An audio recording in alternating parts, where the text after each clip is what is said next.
नमस्कार। स्वागत है आप सभी का अपने YouTube चैनल पे। आज इस वीडियो के अंदर हम एक टॉपिक कवर करने वाले हैं। रीट पात्रता के लिए स्पेशल रहेगा NCF 2005, जिसमें से हर बार प्रश्न आपके पूछे जाते हैं। इस वीडियो के अंदर हम PYQ करने वाले हैं। जो विगत परीक्षाओं में पूछे गए हैं वो सभी प्रश्न इस वीडियो के अंदर हम कवर करने वाले हैं। तो वीडियो अच्छा लगे तो लाइक ज़रूर करना, और साथ ही साथ अन्य जो 2020 NCF है वो भी हम आपके लिए लेकर के आएंगे। 2009 वाली हम लेकर के आएंगे। साथ ही साथ मनोविज्ञान के, मैथ के भी वीडियो हमारे चैनल पे आपको मिलेंगे, जो आप देख सकते हो। तो सबसे पहले हम प्रश्न शुरू करते हैं। इसमें दे रखा है कि NCF 2005 की राष्ट्रीय स्टीयरिंग समिति के अध्यक्ष कौन थे। तो NCF 2005 है, उसकी जो राष्ट्रीय स्टीयरिंग समिति के अध्यक्ष के बारे में पूछा गया। रीट लेवल 1 2021 और रीट लेवल 2 2021 दोनों में ही पूछा गया ये। तो कौन थे? Professor Kothari, professor Mehrotra, professor Yashpal और प्रोफेसर राममूर्ति। तो इनमें से कौन से थे? प्रोफेसर यशपाल जो है वो स्टीयरिंग समिति के अध्यक्ष थे NCF 2005 में। ठीक है। उसके बाद में अगला प्रश्न आता है हमारा कि राष्ट्रीय पाठ्यचर्या रूपरेखा 2005 का मुख्य दर्शन क्या है।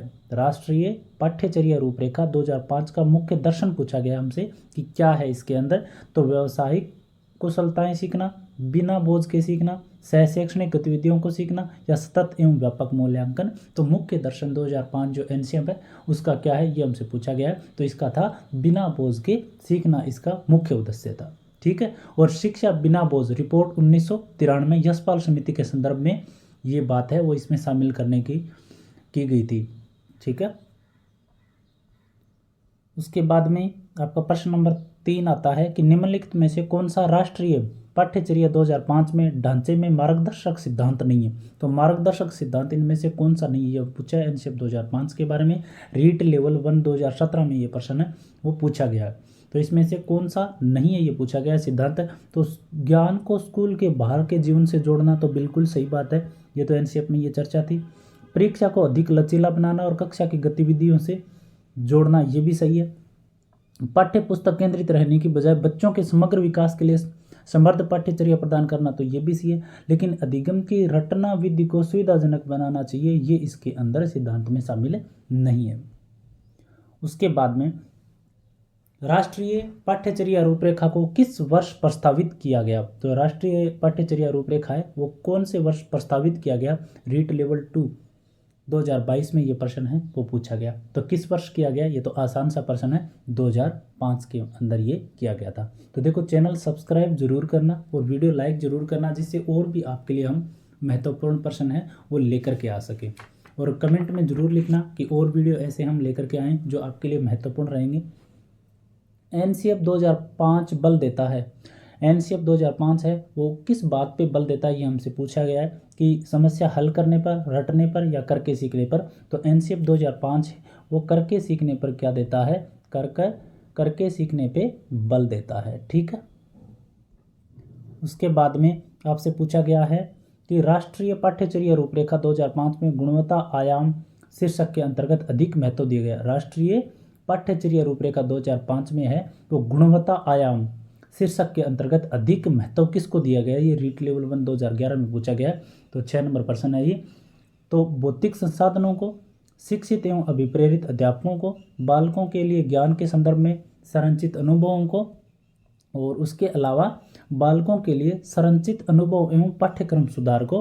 तो NCF 2005 में गुणवत्ता आयाम शीर्षक के अंतर्गत है जो बालकों के लिए संरचित अनुभव एवं पाठ्यक्रम सुधार को अधिक महत्व है वो दिया गया है।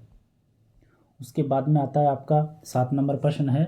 इसमें दे रखा है कि भारत में शिक्षा की सामाजिक संदर्भ में संबंधित चुनौतियों से निपटने के लिए NCF 2005 में किस बिंदु पर विचार विमर्श किया गया है। कि भारत में जो शिक्षा की जो सामाजिक संदर्भ से संबंधित जो चुनौतियां हैं ना, उनसे निपटने के लिए NCF 2005 में किस बिंदु पर विस्तार से है वो, या विचार विमर्श है वो किया गया, ये हमसे पूछा गया है। तो कि ज्ञान की अवधारणा को विस्तृत करते हुए उसमें ज्ञान व अनुभव के नए क्षेत्रों को सम्मिलित करना, शैक्षिक कार्यों के चयन में समावेशी रवैया अपनाना, ऐसे शिक्षा शास्त्रीय अभ्यास जो सहभागिता को बढ़ावा देने के विषय में सजग हो। तो देखो, NCF 2005 में ज्ञान की अवधारणा को विस्तृत करते हुए उसमें ज्ञान और अनुभव के नए क्षेत्रों को सम्मिलित करना, ये बिल्कुल सही है। शैक्षिक कार्यों के चयन में समावेशी रवैया अपनाया जाएगा, ये भी सही है। ऐसे शिक्षा शास्त्रीय अभ्यासों सहभागिता को बढ़ावा देने के विषय में सजग होंगे, ये भी सही है। तो ये सारे के सारे क्या है, इसमें सही है। उसके बाद में शिक्षार्थी केंद्रित पाठ्यक्रम में निम्नलिखित में से कौन सबसे महत्वपूर्ण है। तो जो शिक्षार्थी केंद्रित पाठ्यक्रम है उसमें कौन सा सबसे महत्वपूर्ण होता है, ये हमसे पूछा है। रीट लेवल 1 में पूछा गया 2022 में, 8 नंबर प्रश्न है। तो क्या होता है इसके अंदर, शिक्षार्थी केंद्रित पाठ्यक्रम में बच्चा ही इसमें क्या होता है, सबसे महत्वपूर्ण होता है। एनसीएफ 2005 के अनुसार सीखना, एनसीएफ 2005 के अनुसार सीखना क्या है, ये हमसे पूछा गया है। तो बिना किसी मध्यस्थता के नहीं हो सकता। तो सीखा जा सकता है क्या, किसी के मध्यस्थता के बिना। स्कूल में कक्षा के भीतर ही संभव है। सीखने की एक उचित गति को हो ताकि विद्यार्थी रट सके। स्कूल के भीतर और बाहर दोनों जगह प्रक्रिया चलती रहे। तो देखो बिना किसी की मध्यस्थता के नहीं हो सकता, सीखना हो सकता है ये। तो स्कूल में कक्षा के भीतर ही संभव है, लेकिन 2005 के अनुसार पूछा है। सीखने की एक उचित गति हो ताकि विद्यार्थी रट सके, इसमें है स्कूल के भीतर और बाहर दोनों, यह है दोनों जगह यह प्रक्रिया है वो चलती रहे तभी सीखा जाएगा। उसके बाद हमें पूछा गया है एनसीएफ 2005 के अनुसार अधिगम की प्रक्रिया के पहलू हैं। एनसीएफ 2005 के अनुसार अधिगम प्रक्रिया के पहलू हमसे पूछा गया है कि कौन कौन से हैं, जिसके अंदर एक तो अर्थ निकालना, अमूर्त सोच की क्षमता विकसित करना और विवेचना व कार्य। तो इनमें से कौन सी है वो अधिगम की प्रक्रिया के पहलू इनमें से हैं, वो हमसे पूछा गया है। तो देखो एक तो अर्थ निकालना, ये इसका पहलू एनसीएफ 2005 का। अमूर्त सोच की क्षमता विकसित करना, ये भी सही है। विवेचना व कार्य, तो तीनों के तीनों इसमें क्या हो जाएंगे, सही हो जाएंगे। ठीक है। एनसीएफ 2005 के अनुसार अधिगम या सीखने की प्रक्रिया के जो महत्वपूर्ण पहलू होते हैं ना, वो होते हैं एक तो अर्थ निकालना, अमूर्त सोच की क्षमता विकसित करना और विवेचना व कार्य। तो ये तीनों के तीनों इसके अंदर पहलू होते हैं शामिल। प्राथमिक विद्यालयों के बालकों के लिए निम्न में से किसे बेहतर मानते हैं। प्राथमिक विद्यालयों के बालकों के लिए निम्न में से किसे बेहतर मानते हैं, ये हमसे पूछा है रीट लेवल 1 2011 में। तो वीडियो अनुरूपण, प्रदर्शन, स्वयं के द्वारा किया गया अनुभव और इनमें से सभी। तो प्राथमिक विद्यालय के बच्चों के लिए सर्वश्रेष्ठ हमसे पूछा गया 11 नंबर में। तो ये सबसे सर्वश्रेष्ठ होता है, स्वयं के द्वारा किया गया अनुभव ही प्राथमिक विद्यालय के बालकों के लिए सबसे बेहतर होता है। उसके बाद में राष्ट्रीय रूपरेखा 2005 में बातचीत की गई है। राष्ट्रीय पाठ्यचर्या की रूपरेखा 2005 में बात की गई, रीट लेवल 2 2011 में पूछा गया है। तो किस बारे में इसमें बात की गई, ये हमसे पूछा गया है। ठीक है, तो हमें इस बारे में बताना है। तो ज्ञान स्थायी है व ज्ञान स्थायी है वह दिया जाता है के बजाय ज्ञान का विकास होता है और इसकी संरचना की जाती है। शैक्षिक केंद्र से विषय केंद्रित होने पर, विद्यार्थी केंद्रित से अध्यापक केंद्रित होने पर। तो जो एनसीएफ 2005 में है ना, तो ज्ञान क्या स्थायी व दिया जाता है के बजाय ज्ञान का विकास होता है और इसकी संरचना की जाती है, इसी को इसमें शामिल किया जाता है। उसके बाद में एनसीएफ 2005 के अनुसार रचनात्मक अधिगम प्रक्षेप्य में शिक्षक की भूमिका होती है। तो एनसीएफ 2005 के अनुसार रचनात्मक अधिगम प्रक्षेप्य में शिक्षक की भूमिका हमसे पूछी गई है कि किस प्रकार की भूमिका है वो शिक्षक की होती है, ये हमसे पूछा गया। तो किस प्रकार की होती है, इसमें उत्प्रेरक की भूमिका होती है। एनसीएफ 2005 के अनुसार एक शिक्षक की भूमिका होनी चाहिए। एनसीएफ 2005 के अनुसार शिक्षक की भूमिका क्या होनी चाहिए, केवल मात्र सुविधादाता की भूमिका होनी चाहिए। विवेचनात्मक शिक्षा शास्त्र विभिन्न मुद्दों पर कौन से पहलुओं के संदर्भ में आलोचनात्मक चिंतन का अवसर प्रदान करता है। विवेचनात्मक शिक्षा शास्त्र विभिन्न मुद्दों पर कौन से पहलुओं के संदर्भ में आलोचनात्मक चिंतन का अवसर प्रदान करता है, जिसमें दे रखे हैं राजनीतिक, सामाजिक, आर्थिक और नैतिक। तो कौन कौन से अवसर प्रदान करता है, ये हमसे पूछा गया 15 नंबर में। तो कौन से पे करेगा, ये राजनीतिक पे भी करेगा, सामाजिक पे भी करेगा, आर्थिक पे भी करेगा और नैतिक पे भी। तो चारों के चारों सही हैं कि विवेचनात्मक जो शिक्षा शास्त्र है ना, विभिन्न मुद्दों पर कौन से पहलुओं के संदर्भ में आलोचनात्मक चिंतन का अवसर प्रदान करता है, तो इन सभी में करेगा। एनसीएफ 2005 में एक बालक की कौन सी बुनियादी क्षमताओं का उल्लेख किया गया। एनसीएफ 2005 में एक बालक की कौन सी बुनियादी क्षमताओं का उल्लेख किया गया, ये हमसे पूछा गया। तो 16 नंबर में एक तो भाषा का, बिल्कुल सही है। संबंध बनाना और कायम रखना, ये भी सही है। कार्य एवं क्रिया संबंधी क्षमता, ये भी सही है। तो सभी के सभी इसमें सभी है। देखो चैनल सब्सक्राइब जरूर करना और वीडियो को शेयर जरूर करना। एनसीएफ 2005 के अनुसार पाठ्यचर्या में ज्ञान की अधिगम संबंधी सिद्धांत की चर्चा नहीं की गई है। तो एनसीएफ 2005 है, उसमें पाठ्यचर्या है जो है उसमें ज्ञान के अधिगम संबंधी सिद्धांत की चर्चा नहीं की गई है। इसमें से चारों में से हमें पूछा है कि कौन से में नहीं की गई है। तो सामाजिक यथार्थ और परिवेश के प्रति आलोचनात्मक दृष्टिकोण का विकास करना बिल्कुल है। कक्षाई प्रक्रियाओं में समानता के मुद्दों के प्रति संवेदनशील होना, ये भी सही है। जांच के खुलेपन और उपयोगिता को पहचानना, ये भी सही है। प्रश्न करने की प्रवृत्ति को हतोत्साहित करना, तो ये अपने आप में दिख ही रहा है, ये गलत हो जाएगा। एनसीएफ 2005 में बच्चे पढ़ना क्यों नहीं सीखते शीर्षक में किन कमियों अथवा कमजोरियों पर चर्चा नहीं की गई। जो एनसीएफ 2005 है उसमें बच्चे पढ़ना क्यों नहीं सीखते, जो ये शीर्षक है इसमें कौन सी कमियां या कमजोरियों पर चर्चा है वो नहीं की गई है, ये हमसे प्रश्न पूछा गया है। तो शिक्षक के कक्षा प्रबंधन और कौशलों के अभाव की बिल्कुल की गई है इसमें तो चर्चा। शिक्षा शास्त्र के बुनियादी कौशलों में कमी का, ये भी की गई है चर्चा। सेवा पूर्व प्रशिक्षण में शिक्षा शास्त्र के पर्याप्त प्रशिक्षण की कमी का, सही है। स्थायी ज्ञान परंपराओं के प्रति अरुचि का, तो ये इसमें चर्चा नहीं की गई। राष्ट्रीय पाठ्यक्रम रूपरेखा 2005 में शांति शिक्षा को बढ़ावा देने के लिए कुछ क्रियाओं की अनुशंसा की गई है। पाठ्यक्रम रूपरेखा में निम्न में से किसे सूचीबद्ध किया गया है। तो जो आपकी एनसीएफ 2005 है उसमें शांति शिक्षा को बढ़ावा देने के लिए कुछ क्रियाओं की क्या की गई, अनुशंसा की गई। तो पाठ्यक्रम रूपरेखा में निम्न में से किसे सूचीबद्ध किया गया है, ये हमसे पूछा गया है। ये चार ऑप्शन आपके पास में है। रीट लेवल 2 2011 में पूछा गया प्रश्न आपके सामने। तो इसमें महिलाओं के प्रति आदर एवं जिम्मेदारी का दृष्टिकोण विकसित करने के लिए कार्यक्रम आयोजित किए जाएं, तो ये इसमें क्या हो जाएगा, सही हो जाएगा। राष्ट्रीय रूपरेखा 2005 में बहुभाषा को एक संसाधन के रूप में समर्थन दिया गया है, क्योंकि जो एनसीएफ 2005 है इसमें बहुभाषा को क्या दिया गया है, एक संसाधन के रूप में समर्थन दिया गया है। और ऐसा क्यों किया गया ये हमसे पूछा गया है। तो इसमें क्या होगा आपका कि यह एक तरीका है जिसमें प्रत्येक बालक सुरक्षित महसूस करे, सही बात है। भाषागत पृष्ठभूमि के कारण कोई भी बालक पीछे न छूटे, ये भी सही है। यह बालकों को अपने पर विश्वास के लिए प्रोत्साहन देता है, ये भी सही है। तो सारे के सारे क्या है, बहुभाषा के संसाधन के रूप में समर्थन करने के कारण है।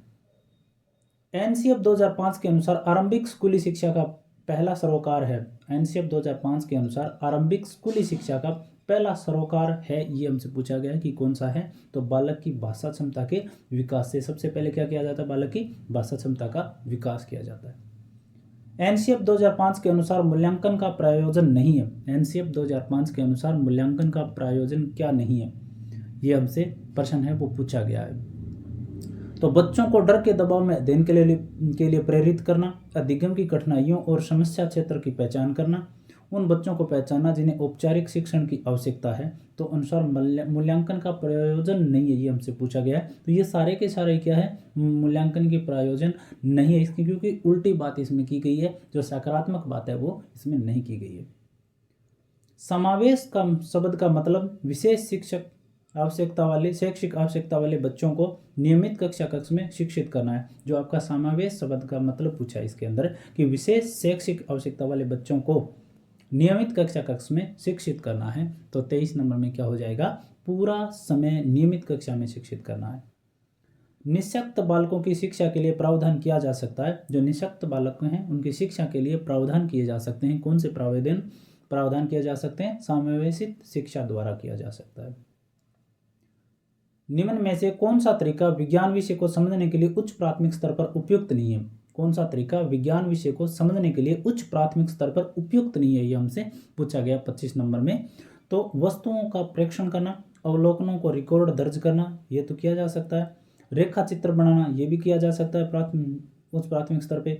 वास्तविक अनुभव प्रदान करना, ये भी सही। अमूर्तता के द्वारा विषय को सिखाना है, वो संभव नहीं होता उच्च प्राथमिक स्तर पे।